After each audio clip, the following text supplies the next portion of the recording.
Immigration policy often feels distant. Lines of legal language, announcements read at podiums, decisions framed as routine updates. But for thousands of Caribbean families right now, one decision made in Washington has reached directly into their homes and pressed pause on their lives. The United States has moved to suspend immigrant visa processing for nationals of 75 countries. Jamaica is on that list. Several other Caribbean nations are too. On paper, it looks like an administrative action. In reality, it has frozen years of planning, separated families mid-process, and reminded an entire region how exposed it remains to policy shifts far beyond its control. Before we go any further, take a moment to subscribe if you care about stories that do more than repeat headlines. Stories that explain what is happening, why it is happening, and who is carrying the weight of these decisions. Now let us walk through this carefully, clearly, and without the noise. The first thing that must be understood is this. This is not a general travel ban. Tourists can still visit the United States. Students can still apply for visas. Short-term business travel continues.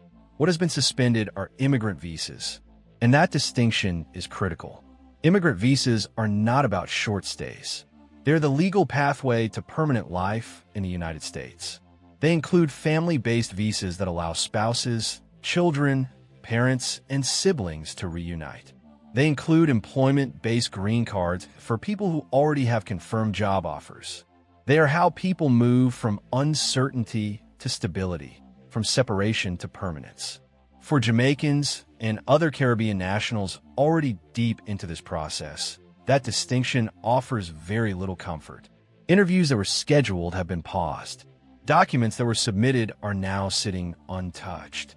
Applications that were weeks away from completion are frozen with no clear timeline for when processing will resume. For many families, this is not a short delay. It could stretch for months. It could go on longer. And Jamaica is not alone. Up to 11 Caribbean nations are affected.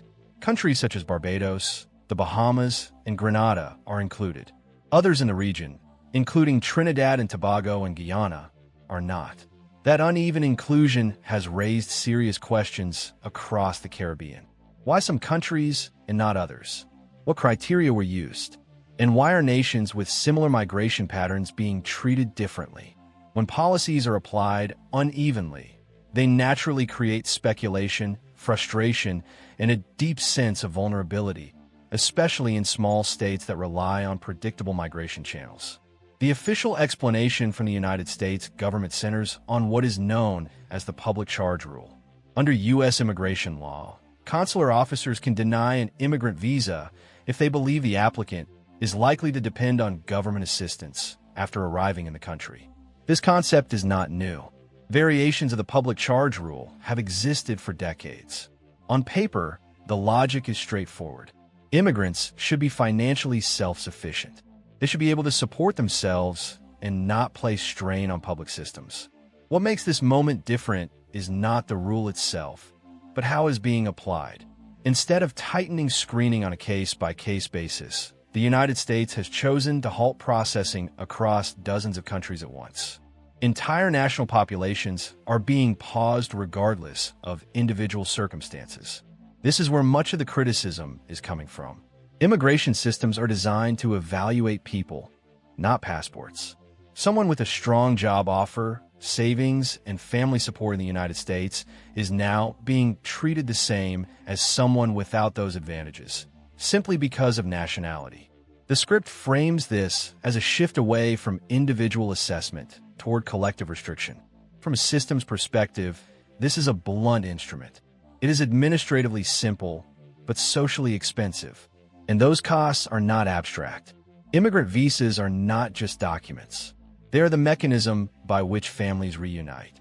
They are how children join parents they have not seen in years. How spouses finally live under the same roof. How elderly parents receive care from their adult children. When processing stops, all of that stops with it. People who sold property in preparation for relocation are left in limbo. Workers who resign from jobs are suddenly without income. Children who were withdrawn from schools are stuck in uncertainty. Elderly relatives who were counting on family support are left waiting with no answers. Looking at this as an engineer, what stands out is dependency. Caribbean migration is not random. It is structured. It is built around family chains. One person migrates first, establishes themselves, and then sponsors others. When one link in that chain is interrupted, the entire structure weakens. This is why Caribbean community nations are particularly exposed. Migration from the region is heavily family-based. There are fewer alternative employment pathways compared to larger countries. When one application is delayed, it does not just affect one person. It affects an entire family network spread across borders. The script also highlights the diplomatic dimension, and this matters. Caribbean nations have long been partners of the United States. They cooperate on security, disaster response, trade, and regional stability. Many have worked closely with Washington on migration management and humanitarian efforts, including responses to crises in the wider region. Yet some of the countries that have supported regional initiatives are now facing visa suspensions while others are not. That inconsistency feeds the perception that this policy is not purely administrative. It feels strategic. And when policies feel arbitrary, trust erodes quickly. The economic implications for Jamaica are serious. Thousands of Jamaicans rely on immigrant visas each year to access stable employment and support families back home. Remittances are not a side issue. They are a major pillar of the Jamaican economy. They pay school fees, cover medical bills, support housing, and keep households afloat. A prolonged suspension does not just affect individuals. It threatens future remittance flows. It increases pressure on domestic labor markets. And it adds strain to an already fragile global economic environment. For small developing states, there are very few alternative destinations that offer similar wages, legal protections, and family reunification options. To be fair, the script does not ignore the opposing view. Supporters of the policy argue that the United States has the right to set its own immigration standards. They argue that prioritizing applicants who are unlikely to rely on public assistance is a reasonable objective. From that perspective, the suspension is framed as a temporary pause to protect long-term economic sustainability. But history matters. Temporary immigration measures often last far longer than initially promised. Reviews quietly become extensions. Extensions become the new normal. And families remain separated while policy timelines stretch into the future without clear accountability. Human rights advocates have raised concerns about prolonged family separation and economic disruption, particularly for small Caribbean nations with limited alternatives. While governments within the Caribbean community may pursue diplomatic engagement or explore new migration partnerships, those efforts take time. They offer little immediate relief to families already trapped in the system. This is where the closing argument of the script lands. This issue is not really about visas. It is about power and vulnerability, about how decisions made by large states can reshape lives in small regions with little warning and limited recourse. Jamaica is affected today, but the wider Caribbean is watching closely. Because if this can happen once, it can happen again. The unanswered question is whether Caribbean nations will continue to face these shocks individually, or whether they will begin responding collectively to reduce shared vulnerability. Until clarity comes from Washington, thousands of people remain in limbo. Not because they failed a test, not because they broke a rule, but because a system decided to press pause. If you care about how policy decisions ripple through real lives, this is a story worth following. Like the video, share it with someone who may be affected, and subscribe for more clear, grounded explanations of the forces shaping our world. To understand why this suspension cuts so deeply across the Caribbean, you have to look beyond visas and into history. Migration between the Caribbean and the United States is not a recent trend driven by social media or modern economics. It is a decades-old system shaped by labor demand, political relationships, and family survival strategies. Entire communities were built around the assumption that migration was difficult but predictable. Slow, yes. Bureaucratic, absolutely. But ultimately dependable if you followed the rules and waited your turn. That expectation is now broken. For generations, Caribbean families plan their lives around a long but steady timeline. A parent migrates first, often under difficult conditions. They work multiple jobs. They save. They establish legal status. Then they begin the process of sponsoring children, spouses, or parents. It is not fast, but it is orderly. That order is what allowed families to make rational decisions about education, property, caregiving, and finances. When immigrant visa processing is suspended without a clear end date, that entire planning model collapses. You cannot plan schooling for a child if you do not know which country they will be living in next year. You cannot commit to caring for an elderly parent if you do not know whether reunification will happen at all. You cannot responsibly sell assets or resign from employment if the system itself has become unpredictable. From a systems engineering standpoint, predictability matters more than speed. A slow system that behaves consistently can still be optimized around. A system that changes state without warning creates cascading failures. That is what many Caribbean families are experiencing now. Another dimension that deserves attention is how this policy reshapes risk. In stable migration systems, risk is front-loaded. You accept long waits, high fees, and emotional strain, but the endpoint is known. In unstable systems, risk becomes open-ended. Families are forced to make life decisions without reliable information. That uncertainty increases vulnerability to debt, exploitation, and emotional burnout. There is also a behavioral consequence that policymakers often underestimate. When legal pathways become unreliable, pressure builds toward irregular alternatives. People do not stop wanting to reunite with family simply because paperwork is frozen. They look for other options. Some take dangerous routes. Others overstay temporary visas. Systems designed to reduce strain can end up creating new enforcement and humanitarian problems downstream. Within the Caribbean, this is not theoretical. The region has already seen how sudden policy shifts in larger countries redirect migration flows in unpredictable ways. When one door closes, movement does not stop. It changes shape. The uneven application of the suspension adds another layer of instability. Caribbean states talk to each other. Families are often spread across multiple islands. When one country is included and another is excluded, it creates confusion and resentment even within shared regional institutions. It also undermines the idea that compliance and cooperation guarantee protection from sudden restrictions.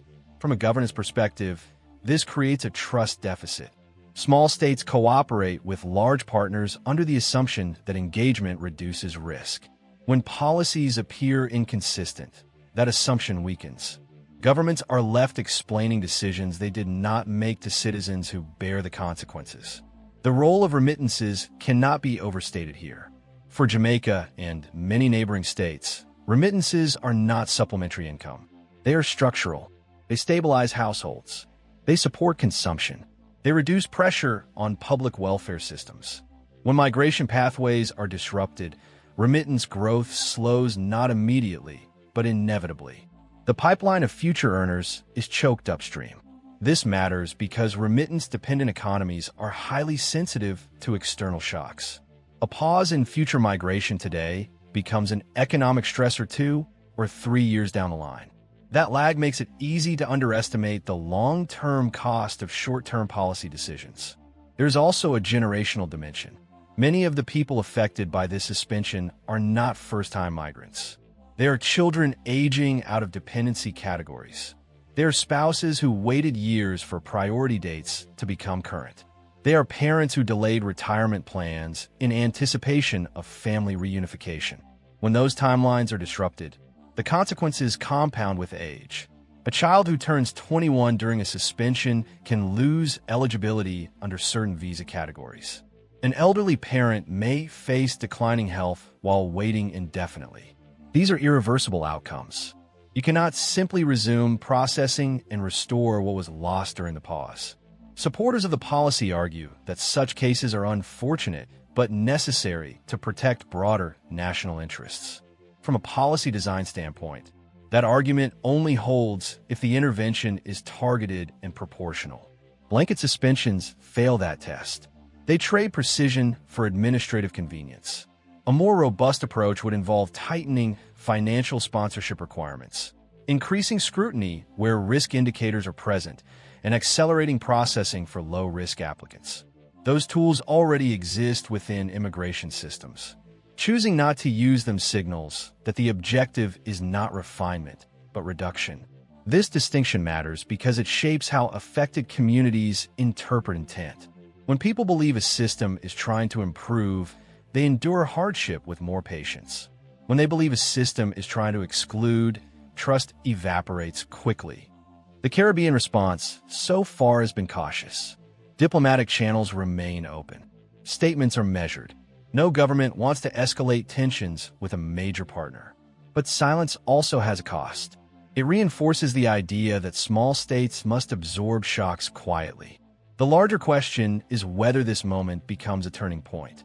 Will Caribbean nations begin to coordinate migration diplomacy more aggressively? Will they diversify legal pathways with other regions? Will they invest more in domestic opportunities to reduce long-term dependency on external labor markets? None of these shifts happen overnight, but moments of disruption often force strategic reassessment. From an engineering lens, systems evolve under stress. Stability breeds inertia. Shock forces redesign. For individuals caught in limbo, those long-term conversations offer little comfort. Their concern is immediate. What happens to my application? Do I wait? Do I withdraw? Do I make alternative plans? The absence of clear guidance pushes people toward conservative decisions that may harm them later. There's also a psychological toll that rarely appears in policy analysis. Prolonged uncertainty erodes mental health. It strains relationships. It creates guilt from migrants who feel responsible for relatives left behind. These costs are invisible on balance sheets, but very real in households. This is why framing this issue as merely administrative misses the point. Immigration systems are human systems. They operate on lives, not files. When processing halts, it is not paper that waits. It is people. The suspension also raises a broader philosophical question about how global mobility is governed. In an interconnected world, labor, capital, and information move freely. People move under increasingly restrictive conditions. Small states supply labor. Large states control access. When that balance shifts abruptly, the asymmetry becomes impossible to ignore. Jamaica's inclusion on the list has amplified this awareness. It has reminded many in the region that compliance does not equal immunity, that long-standing partnerships do not guarantee predictability, and that vulnerability is built into the structure of global migration. None of this suggests that the United States does not have the right to control its borders. Sovereignty is not in question. What is in question is method. How power is exercised matters as much as the goal itself. Policies that disregard proportionality and transparency carry long-term reputational costs. As this situation unfolds, clarity will be decisive. Clear timelines, clear criteria, clear communication. Without those, uncertainty will continue to do damage long after processing eventually resumes. For now, families wait, governments watch, and a region recalculates its assumptions. This is not just a pause in visa processing. It is a stress test of how resilient Caribbean migration systems really are. Whether this moment leads to deeper dependency or renewed strategic thinking will depend on how both sides respond next. If you want to understand how global decisions shape local realities, keep following this story. Share it with those navigating the process. And subscribe for grounded analysis that treats policy not as abstraction, but as lived experience.